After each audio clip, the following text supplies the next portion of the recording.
Hello everyone, can I ask you a question? Did you ever feel like you are the loneliest person in the world? Nothing happens to you in your life. Nothing interesting, nothing dramatic. Your life is like a Sahara desert. Only sand exists there. That's how I felt last week. I feel like I'm the loneliest person in the world. Nobody wants to talk to me. Nobody wants to take care of me.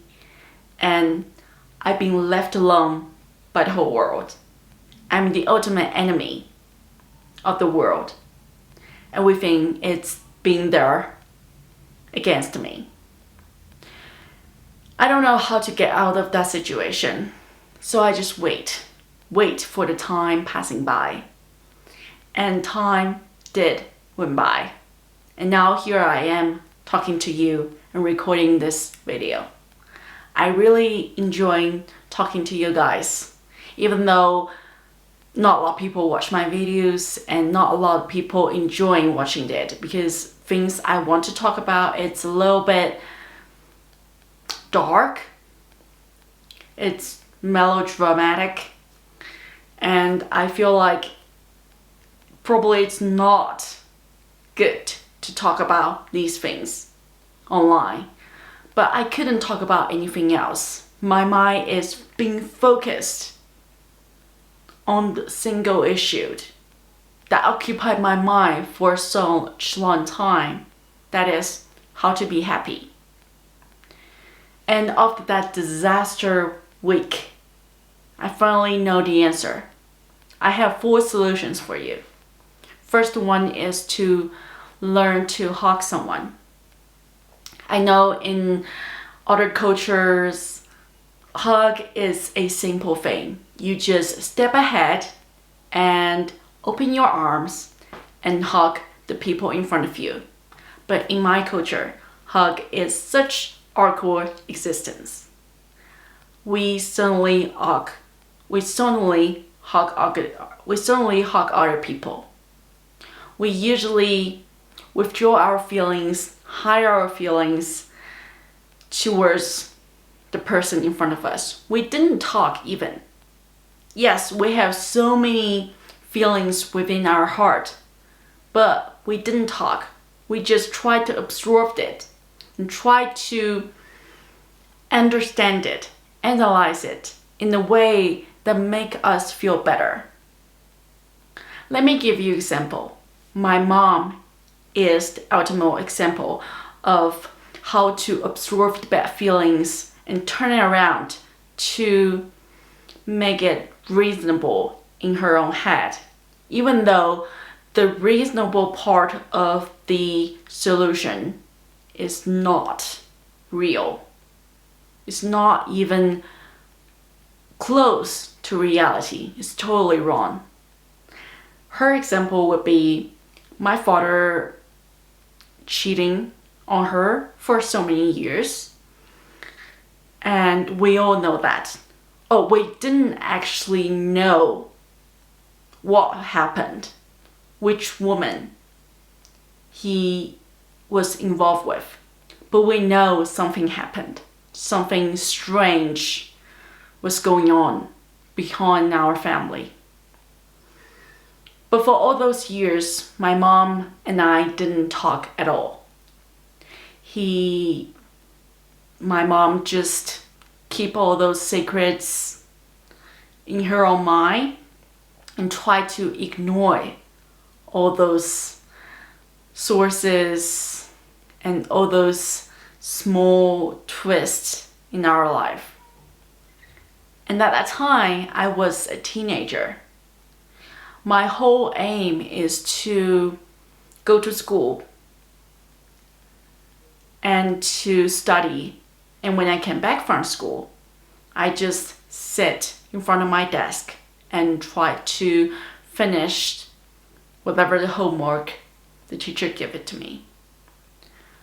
And at that time, I realized something happened. Not the real scenario, cheating scenario happened. It's just something that is completely overwhelmed in my heart. That is, I don't want my father to come back home. Yeah, this feeling is just so strange. I don't want him to exist in the house. I don't want to talk to him.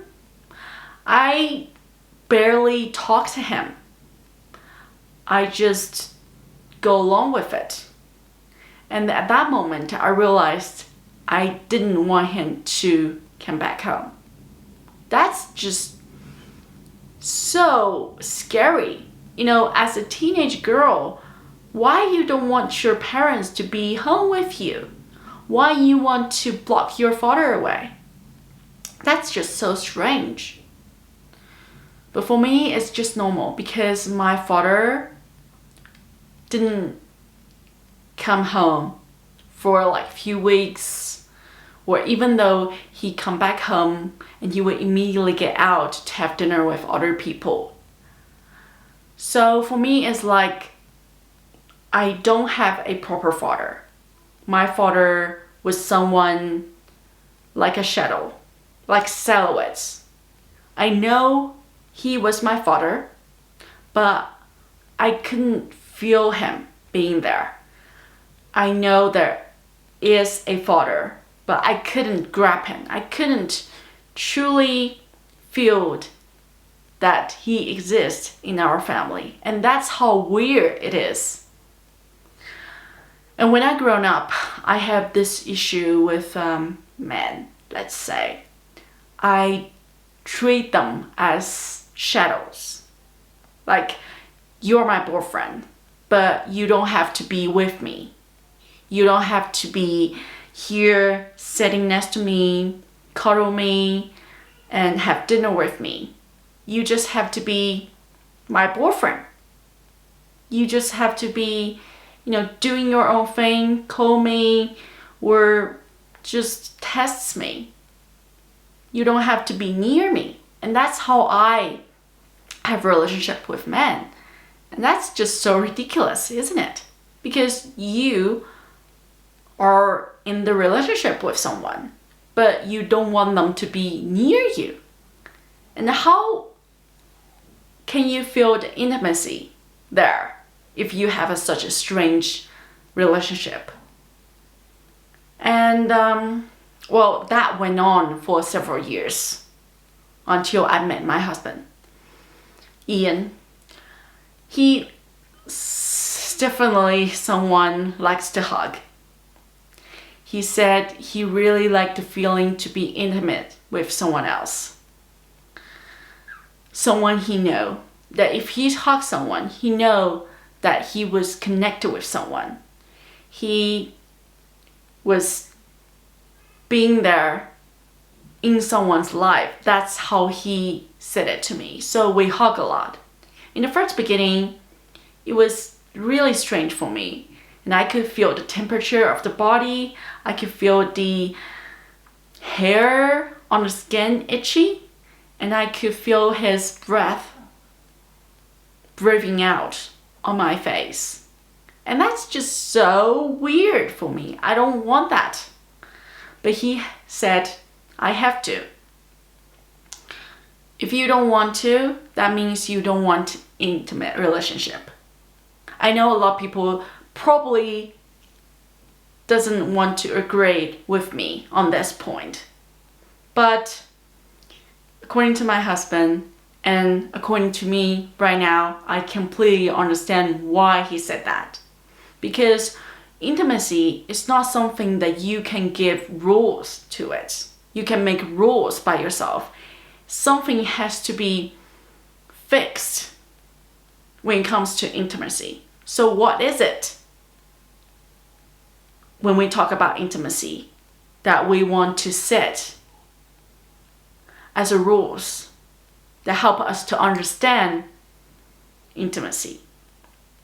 So my husband's rules is that if we are in the relationship, if we are loving each other, that we need to hug frequently. We need to say something nice to each other. We need to be polite. we need to make love, definitely. Well, I'm not saying he's perfect. He is not. Because he hates say I love you. And that's just so interesting because I hate to say I love you in my own language. I don't even listen to all those love songs in my own language that is Chinese. I feel so embarrassed to hear all those words that revealed feelings of someone's heart. So he refused to say I love you in English and I refuse to say I love you in Chinese. So what can we do? We explore loads of different ways to say I love you in any other languages except Chinese and English. That's how we deal with it. And from that moment I've been with him on, I completely fall in love with hugging. I love hugging people. I love to feel that you trust me to let me hug you. And that's my suggestions for today. Hope you enjoyed it and see you next time.